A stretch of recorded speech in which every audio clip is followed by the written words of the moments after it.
지난 날들을 돌아보면 제가 생각으로 그렸던 것과 나중에 드러난 결과가 많이 다른 것을 발견하게 됩니다. 그 중에 몇 가지가 있습니다. 영국에 가기 전 몇 개월 전까지 제가 영국에서 공부할 그런 계획이 없었습니다. 미국으로 가려고 준비를 하고 있었거든요. 그런데 이제 영국에서 한 30년 가까이 사신 집사님이 이제 한국에 한 지부가 생겨서 거기에 책임자로 오셨어요. 이분이 이제 제가 섬기던 교회에 등록을 하게 되셨는데, 그분과 대화하던 중에 그분의 말 때문에 제가 진로를 바꿨습니다.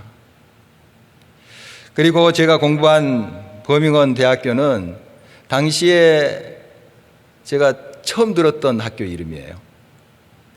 그 영국에 가봤더니 이 버밍엄이라는 곳이 런던 다음으로 큰 도시더라고요. 그것도 처음 알았어요. 그런 곳에 제가 가서 이제 전혀 생각하지도 못했던 곳에 가서 공부를 했던 것이죠. 많고 많은 사람 중에 한 여자를 만나 결혼을 한 것도 그렇습니다. 청소년과 청년기를 지나면서 저 마음에 둔 사람이 한 두세 사람 된 것 같아요. 이제 바꿔가면서, 동시에 하지는 않았습니다. 바꿔가면서 한 두세 사람 된 것 같은데, 하지만 제대로 사귀어 본 적은 없어요. 없고, 이제 짝사랑을 한 거죠. 이제 생각으로만 한 것이고, 그 대상에 대해서 결혼까지 좀 생각을 한 적도 있었습니다. 그러나 그것은 다 제 생각에 그친 것들이죠. 실제로 일어난 일은 하나도 없었습니다. 결국 제 결혼의 대상의 실제는 지금 제 아내입니다. 길가의 교회를 만난 것도 그렇습니다. 영국에서 돌아와 개척교회를 할 생각이 없었어요. 기존에 이제 세워진 그 교회의 후임으로, 담임 목사 후임으로 제가 이력서를 넣고 있었거든요. 그러던 중에 저희 교회를 개척한 주님의 교회에서 다시 부교육자를 하게 된 거예요. 제가 생각을 못 했던 거예요. 왜냐하면 영국 가기 전에 그 교회에서 한 6년 동안 부교육자로 있었거든요. 그래서 다시 그 교회에 부교육자로 가리라고는 제가 생각을 했겠습니까? 그런데 하나님께서 그렇게 인도하시고 한 1년 조금 지나자 그 교회에서 이 남양주에 교회를 개척하기로 한 것이죠. 우리 교회입니다. 이 교회를 개척하기로 결정한 후 또 여기에 담임할 교육자가 정해지지 않았어요. 그리고 이 교회 창립하기 한 3, 4개월 전까지 제가 이곳에 담임으로 올 것을 생각조차 못했어요. 그런데 몇 개월 사이에 이 일이 일어난 것이죠. 그러니까 제가 생각하고 있는 것이 그대로 이루어진 것이 아니라는 거죠. 그리고 이리저리 생각한 것이 또 그대로 현실로 드러나는 것도 아니었다는 것입니다. 생각은 요리조리 하지만 실제는 그것과 거리가 먼 그런 경우가 우리의 삶 속에 많습니다. 마음에 둔 것이 실제는 저 멀리 가 있는 경우도 많지요. 우리의 삶에 이런 괴리들이 참 많습니다. 우리의 생각과 하나님이 이루어 가시는 그 실제 사이의 간격이 얼마나 큰지 그것을 느끼곤 합니다. 이 거리를 인식하지 못하고 종종 우리의 생각을 그 하나님의 뜻인 것 마냥 착각하는 경우도 있습니다. 하나님의 실제는 우리가 헤아릴 수 없습니다. 이해할 수도 없죠. 하나님이 이루실 그 일에 대해서 우리가 어렴풋이 또 보기도 합니다만은 그러나 다 헤아릴 수가 없어요. 그저 우리는 믿을 뿐이죠. 하나님의 신실하심을 바라볼 뿐입니다. 오늘 본문에서 예수님의 제자들의 생각이 얼마나 예수님과 동떨어져 있는가, 예수님이 이루실 그 실제와 벌어져 있는가 하는 것을 발견해 볼 수가 있습니다. 그럼에도 불구하고 예수님께서는 기다리시고 제자들을 이해하시고 또 그들을 용서하시고 하시는 모습 우리가 보고 있습니다. 오늘 이 시간 말씀 통해서 이러한 동일하신 예수 그리스도의 기다리심, 사랑, 놀라운 우리를 향한 계획, 우리의 생각이 그것에 한참 못 미치더라도 기다리시고 함께 하시는 그 주님의 사랑을 꼭 만났으면 좋겠습니다. 6월절을 맞아 예수님 제자들과 함께 예루살렘에 가셨습니다. 당시 유대인 남자들은 이 절기를 맞아서 예루살렘에 와서 예배도 드리고 축제에 참석을 했습니다. 이 예루살렘에 가까이 사는 유대인들은 매번 절기 때마다 와서 하나님께 예배도 드리고 서로 또 삶을 나누기도 이렇게 했죠. 그런데 먼 곳에 사는 유대인들, 또 경건한 자들, 유대인들이 아니지만 유대교에 기이한 자들이 있었어요. 이런 사람들이 평생에 한 번이라도 예루살렘에 가서 절기를 지킨 게 소원이에요. 순례객들이죠. 바로 예루살렘은 이 절기 때마다 사람들이 많이 북적거렸습니다. 이제 예수님도 6월절을 맞이해서 제자들과 함께 이 예루살렘에 오르신 것이죠. 그런데 그동안 공생에 사역하면서 제자들과 이 절기 때 몇 번이나 예루살렘에 가셨어요. 그런데 이번 6월절이 마지막 예수님의 이 땅에서 절기예요. 제자들은 몰랐습니다. 그게 마지막 6월절 만찬의 자리가 될 줄 몰랐어요. 예수님은 다 알고 계셨죠. 예수님은 3번이나 자신이 이번 이 절기 때 잡히시고 고난당하시고 죽임을 당하신다 하는 것을 말씀하셨어요. 그런데 제자들은 그걸 다 이해를 못한 거예요. 어려운 예국말을 했다거나 어려운 용어를 써서 그렇게 예수님 말씀하신 것도 아니에요. 내가 죽는다. 그게 어렵습니까? 그 말이 죽는다. 대제사장과 서기관들에 의해서 내가 고난을 당하고 죽는다. 이게 어려운 말은 아니죠. 그 당시에 그들이 사용하고 있는 아람어로 말씀하셨을 거예요. 다 알아들을 수 있는 이야기인데 왜 제자들은 그것을 이해를 하지 못했을까요? 자기들의 생각으로 가득 차 있기 때문입니다. 예수님이 로마 제국의 압제에서 이스라엘을 해방하고 왕이 될 것을 기대한 거예요. 이 정치적인 왕이 될 것을 그들이 기대했던 것이죠. 그래서 예수님이 이런 권력을 잡을 때 자기들이 뭔가 한 자리씩 차지할 거라는 그런 계산을 하고 있었던 것입니다. 물론 예수님께서 병자를 고치시고 귀신을 내쫓으시고 천국 복음을 증거할 때 막 기뻐했겠죠. 현장에서 그런 역사가 일어난 것을 한번 우리가 본다고 생각해 보십시오. 얼마나 감격이 됐겠습니까? 그리고 예수님 옆에 있다는 게 아주 큰 자부심이죠. 우리 선생님이야, 나 제자야 하면서 얼마나 가슴을 폈겠습니까? 그러나 그들의 궁극적인 예수님을 따라가는 목적이 있었어요. 바로 이 땅의 성공과 영화였어요. 한 자리 차지하겠구나, 힘 좀 쓰겠구나, 이거였죠.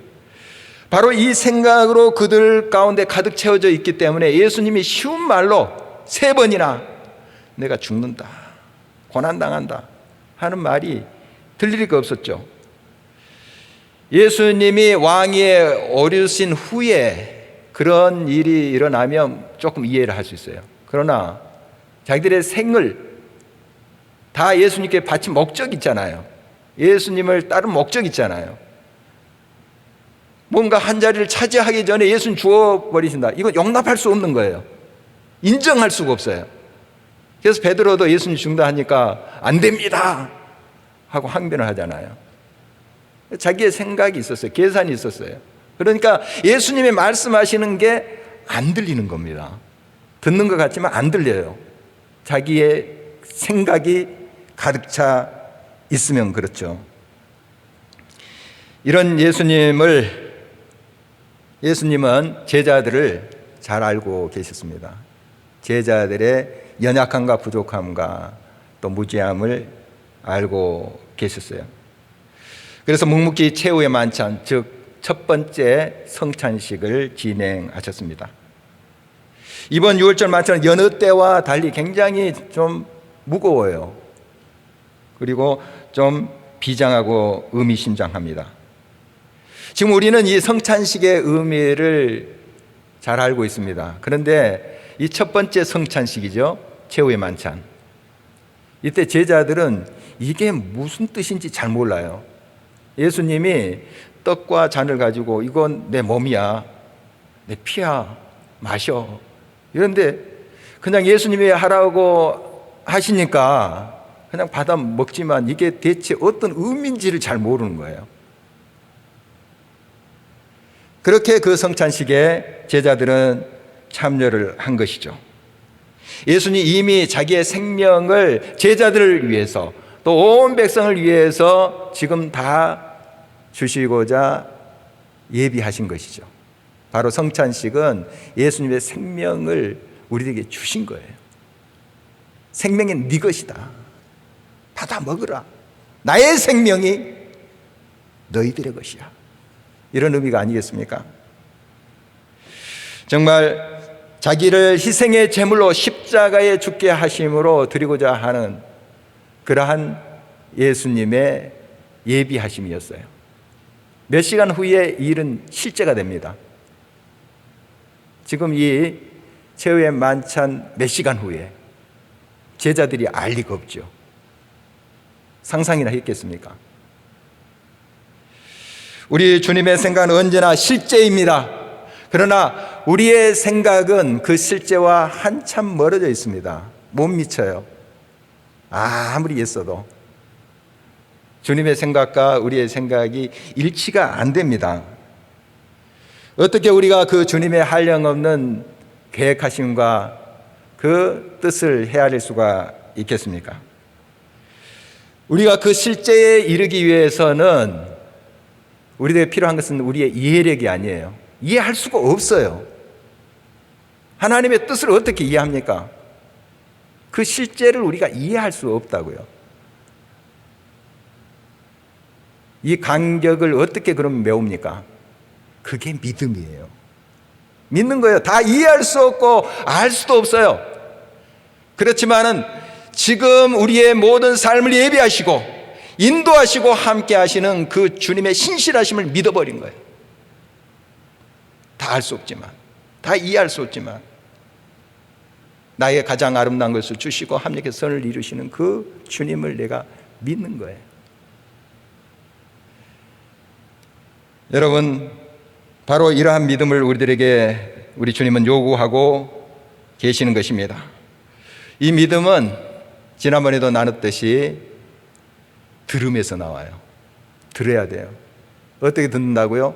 우리 자신의 생각을 비울 때 비로소 들려요. 우리 생각 그대로 고집하고 가지고 있으면 진짜 안 들리거든요. 듣고 있는 것 같이 보이지만 안 듣고 있어요. 우리 생각을 다 비워야 돼요. 놔두고 다 이해할 수 없고 알 수도 없지만 주님의 신실하심을 내가 믿습니다. 주님의 사랑을 내가 신뢰합니다 하고 주님 앞에 모든 걸 맡겨버리는 거예요. 이게 믿음이죠. 바로 믿을 때 그 모든 것은 그 실제는 우리의 현실이 된다는 사실입니다. 아프리카 선교사인 김경렬 목사님의 이야기입니다. 초등학교 1학년 때쯤이라고 해요. 아버지를 따라서 고향 마을로 이제 갔는데 버스 정류장에서 내렸어요. 내리고도 한참 들어가더래요. 마침 이제 그 자기 고향 마을로 들어가는 트럭이 있었어요. 그래서 이제 트럭을 이제 얻어 타고 아버지랑 함께 가는 거예요. 가서 이제 이를 보고 방문을 하고 이제 돌아올 때는 이제 트럭이 없죠. 그래서 걸어서 나왔대요. 오후에 출발했는지 해가 한 2개 정도의 이 나지막한 산을 넘어야 된대요. 그래야지 정류장이 나타나는 거죠. 그런데 날이 어둑어둑해집니다. 그리고 그 산에 이렇게 숲도 있고 이런 이제 지름길을 이제 가고 있었는데 좀 무섭잖아요. 아빠가 앞서 가지만 좀 무섭지 않겠어요? 초등학교 1학년쯤 된 아이가. 그래서 별별 생각이 다 들더래요. 혹시 무서운 짐승이 나와서 잡아먹지 않을까, 이런 생각도 들고요. 또한 아버지가 나를 좀 이상한 데로 데리고 가지 않을까, 이런 생각도 들고, 혹시 내 앞에 가시는 그 아버지가 늑대가 변신한 게 아닐까, 이런 생각까지 들더래요. 그래서 갑자기 돌아서서 나를 잡아먹지 않을까.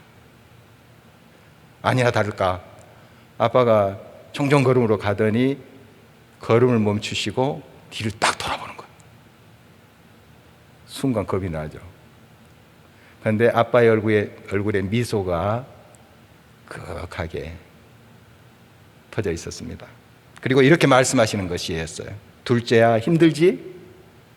조금만 더 힘내. 다 왔단다. 목사님이 이 일이 생각날 때마다 언제나 앞서가시는 아버지 하나님이 연상이 된대요. 하나님이 내 길을 인도하신다. 별별 생각, 이 생각 저 생각 하지만은 그 하나님 신실하게 내 앞길을 인도하시고 이끌어 주신다 하는 것을 깊이 묵상한다는 것입니다. 나의 생각 너머에 가장 좋은 것을 예비하시고 또 인도하시는 그 아버지 하나님을 깊이 또 묵상한다는 것입니다. 우리 주님의 뜻을 우리는 다 헤아릴 수 없습니다. 가는 길이 조금만 거칠고 힘들어도 별별 생각을 하죠. 그리고 원망하고 불평하기도 합니다. 사실 예수님께서 자기가 죽으심을 받은 후에 다시 사신다 하는 말씀도 하셨어요. 3번이나 죽으심을 언급하실 때 내가 고난받고 죽고 다시 산다 하는 말씀도 하셨어요. 우리 성경을 쭉 보면 안 들리는 거예요. 그러니까 죽으신다는 말도 안 들리고 그 죽음을 깨뜨리시고 사흘 만에 다시 산다는 말씀도 또 안 들리는 거예요. 자기들의 생각으로 가득 있기 때문입니다. 상황이 막히나 헝클어졌을 때 별별 생각을 다 하는 것이 우리들의 모습입니다. 있지도 않고 결코 벌어질 일도 아닌 것을 막 상상으로 생각하는 거예요. 혹시 저 아버지가 늑대가 변신한 게 아닐까, 이런 생각들까지 하는 거예요. 별별 생각을 꼬리를 물고 하는 거예요. 우리의 생각을 비워야 됩니다. 그리고 신실하신 하나님을 바라볼 수 있어야 됩니다. 그럴 때 우리를 바라보시면 나지막하게 말씀하시는 주님의 음성이 들려요. 내가 너와 함께 하노라. 세상 끝날까지 내가 너와 함께 하노라 하는 음성을 비로소 듣게 됩니다. 6월절 만찬 후에 밤이 깊었는데 이제 예수님께서 제자들과 함께 감난산으로 가셨어요. 이 감난산은 이제 예루살렘 근교에 있어요. 감난이란 말이 올리브란 뜻이잖아요. 올리브 나무가 있는 곳입니다. 이제 그곳에 간 이유를 우리는 알고 있어요. 제자들은 이제 예수님이 가시니까 따라갔죠. 이제 밤이 깊었어요. 저녁에 이제 만찬을 나누고 이제 감난산으로 갔기 때문에 밤이 깊은 시간이에요. 이때 예수님은 그곳에서 무엇을 하셨을까요? 우리 알고 있죠? 거기 감난산에 겟세마네 동산이 있는데 여기서 땀이 피가 되도록 부르짖으며 울부짖으며 기도하셨죠. 아빠 아버지여, 아버지께는 모든 것이 가능하오니 이 잔을 내게서 옮기시옵소서. 이 잔이라는 것은 고난의 잔을 말합니다. 예수님의 그 십자가의 길, 그 죽음을 말하는 것이죠. 육신으로 오셔서 그 고난을 다 당하고 죽임을 당한다는 게 얼마나 고통스럽겠어요. 다 아시니까 더 고통스러운 거죠. 그래서 할 수만 있으면 좀 지나가게 해주십시오. 그러나 나의 원대로 마옵시고 아버지의 원대로 하옵소서. 이런 기도를 드렸던 것이 이 감난산 겟세마네 동산이에요. 바로 이 기도를 하시기 전에 제자들에게 부탁했죠. 내 마음이 매우 고민하고 죽게 되었으니 너희는 여기 머물러 나와 함께 깨어 있으라. 기도하라 하는 뜻이죠. 깨어 있으라. 예수님이 이렇게 제자들에게 나 좀 위해서 좀 기도 좀 해줘, 이런 부탁을 다른 데서 하신 적이 없어요. 성경을 보세요. 좀 굉장히 어떻게 보면 나약한 모습일 수도 있어요. 그러나 간절한 그러한 마음, 제자들의 그러한 기도를 요청하고 있는 그 마음을 우리가 헤아릴 수 있습니다. 함께 해 다오하는 그런 요청이었어요. 그럼에도 불구하고 제자들은 졸고 있습니다. 계속 졸았어요. 우리 잘 알고 있습니다. 그들이 진정 예수님의 이 고난의 잔, 십자가의 길을 이해했다면 그들이 이렇게 아무리 피곤해도 자지 않아요. 그런데 잘 지금 예수님의 뜻을 헤아리지 못하고 있다는 뜻입니다. 그 예수님이 몇 시간 후에 죽임을 당하신다 하면 아무리 고달퍼도 노곤해도 그렇게 잠잘 수가 없어요. 그런데 실제는 예수님이 몇 시간 후에 죽으시거든요. 고난당하시고 실제예요. 그런데 그 생각이 못 미치는 거죠. 정말 그들은 그 시간에도 한번 예수님이 왕이 되시면 큰 자리를 차지하리라, 대박 나는 인생이 되리라 하는 생각이 있었던 것이죠. 그걸 버리지 못하니까 예수님의 그 부르짖는 기도 소리도 멀리서 들리지만은 그게 어떤 의미인지, 곧 어떤 일이 일어날 것인지 알지 못했던 것입니다. 감난산에 오르시면서 예수님께서는 제자들에게 너희가 다 나를 버리리라 이렇게 말씀하셨습니다. 이미 예수님께서 제자들이 다 자기를 버리실 걸 알고 계셨던 거죠. 예수님의 마음이 얼마나 애로웠겠습니까? 이거 다 알고 계시니까. 정말 큰 소리 쳤던 그런 베드로, 또 다른 제자들 또 역시 큰 소리 쳤어요. 아, 주님 안 버립니다. 그런데 버릴 걸 알고 계셨어요. 가룟 유다는 어떠했습니까? 그 시간에 그 폭력배들 앞에 가서 그 폭력배들 앞잡이로 지금 예수님 계신 곳을 향하여 오고 있었어요. 밤에 햇불 들고. 예수님 모르시겠어요? 은 30냥에 예수님을 팔았어요. 대제사장과 서기관들한테. 은 30냥, 그 당시에 몸종 한 사람의 값이에요. 그거 주고 팔은 거예요. 예수님 마음이 어떻겠습니까? 3년 동안 동고동락한 제자 중에 한 사람 아닙니까? 정말 가슴이 미어지시겠죠.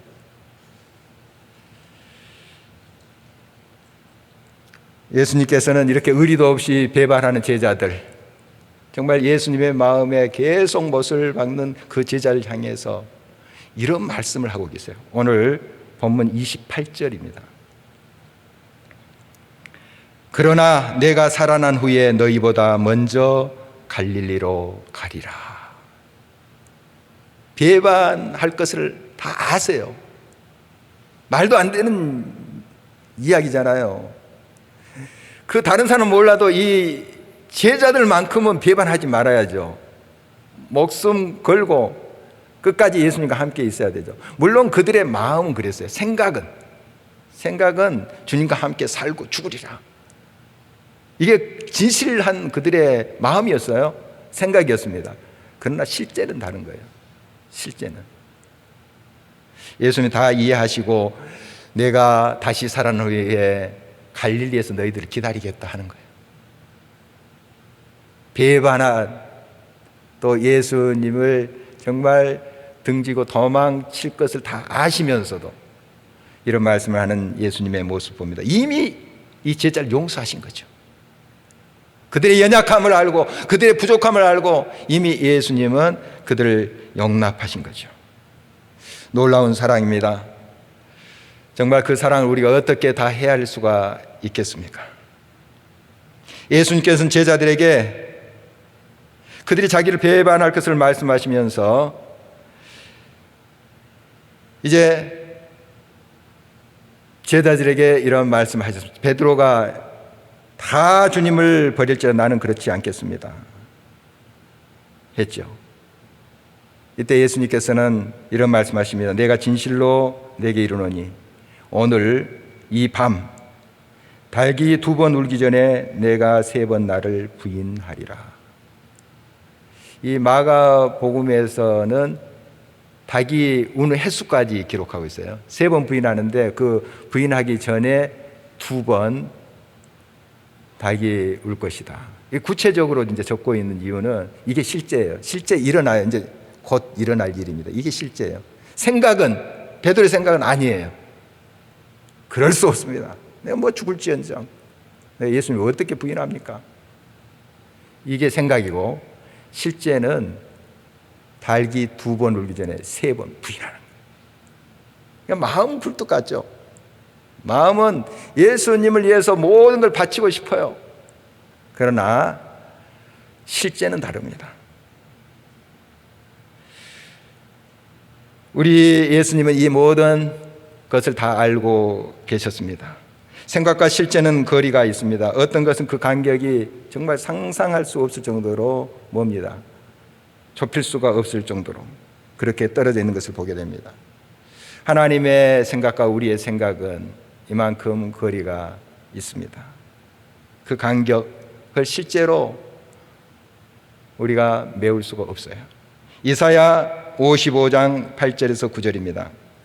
이는 내 생각이 너희의 생각과 다르며 내 길은 너희의 길과 다름이니라. 여호와의 말씀이니라. 이는 하늘이 땅보다 높음 같이 내 길은 너희의 길보다 높으며 내 생각은 너희의 생각보다 높음이니라. 우리의 생각과 하나님의 실제 사이에 그 간격은 바로 하나님의 은혜, 하나님의 신실하신 기다림과 사랑을 믿는 그 믿음밖에 없습니다. 어떻게 우리가 다 이해할 수 있어요? 알 수도 없어요. 알려고 하는 그 자체가 참 무미한 것이죠. 정말 하나님의 신실하심을 그대로 믿고 바라봐야 됩니다. 그러면 그럴 때 우리의 삶을 통해서 하나님의 아름다운 일을 이루신 것을 나중에 발견해요. 아, 이것이구나. 이것 때문에 나를 돌아가게 하셨구나. 이것 때문에 나를 실패하게 하셨구나. 이것 때문에 나를 아프게 하셨구나. 나중에 가서 우리가 많이 깨닫죠. 미리 좀 깨달으면 좋을 텐데 그런 경우가 얼마나 많습니까?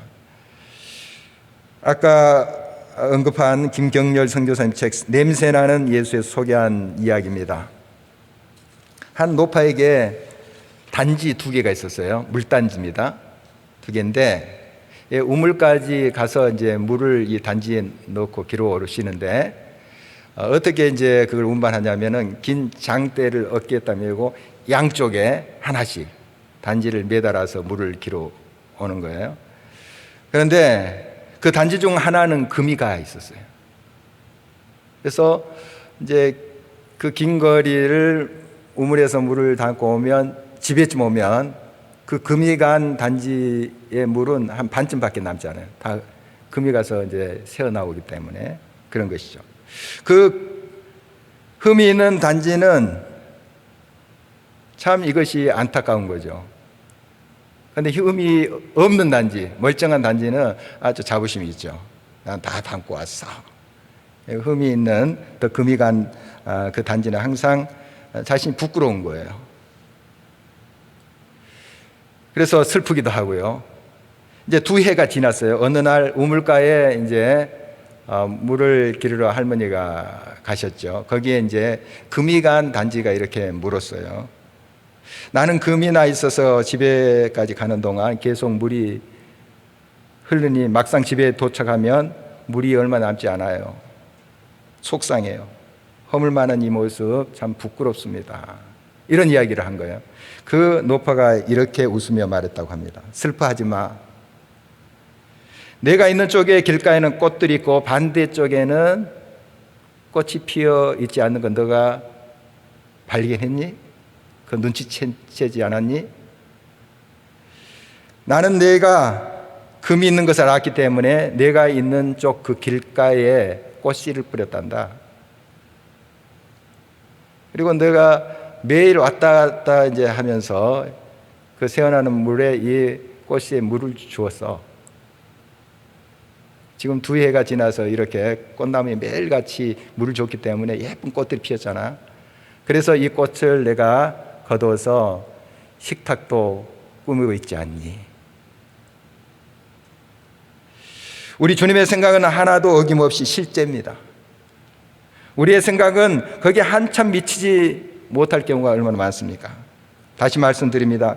그 간격을 맬 수 있는 길은 주님의 사랑, 주님의 은혜에 대한 우리의 믿음이에요.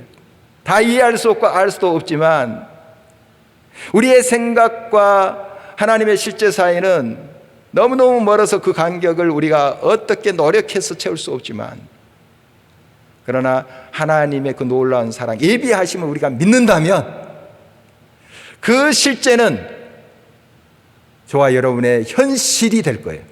눈앞에 어느 순간에 나타나게 될 것입니다. 이런 하나님의 놀라운 인도하심과 은혜가 우리의 삶 속에 늘 있기를 주의 이름으로 축원합니다. 우리 함께 찬양하시겠습니다.